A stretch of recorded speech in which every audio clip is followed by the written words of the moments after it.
Well, what happened was I ended up at Worcester State Hospital for about 8 months, and after 6 months they told me that I could leave, but if I stayed there, they could find a good place for me. So I stayed 2 extra months, and then I got out and they found Millbury House. It's run by alternatives. So I met Michelle Benjamin right away, who said, do you want to get involved in different activities? And I was like, absolutely. To say I was interested in art, no, not so much. I was interested in the people that I was working with. I was interested in what motivated them. Rachel was a student who definitely wanted to be on her own. Most of my life has been extremely difficult. I went through so many challenges for years and years and years and years. And it was a really hard life I had. But finally, when I got involved with alternatives, my whole life has changed around. There was a trust that began. It didn't start off that way with all the students right away, but week after week, I noticed they didn't mind me sitting down next to them. Laughing was such an important thing.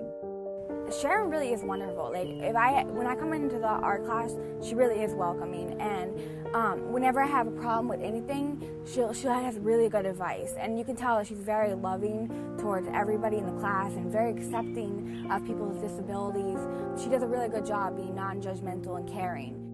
Everything that they did was accepted. It was encouraged that they speak and they create what is in their mind, what is in their heart. Sometimes life is difficult, so art's kind of like an escape, and so that was a really wonderful way for me to get through the difficult time. It took a few weeks, it took patience, it took time, compliments. She's a wonderful artist. She really does some beautiful work. We had a great relationship that developed. Now I'm actually full of joy and I'm happy, and I think alternatives had a major part in that, being involved in so many community activities with people that have illnesses like me, and it's nice to be able to share with somebody about the different struggles we've had with mental illness. We've really seen them develop, like a little flower. It just starts to open up a little bit at a time. I'm just very, very pleased to be here, to be a volunteer, and to be here working with alternative students, because it's a joy. It's one of the things that has triggered me to think, I really want to do more of this. I would rather volunteer here than get my paycheck in retail. I go in there, it feels like home, it feels like family.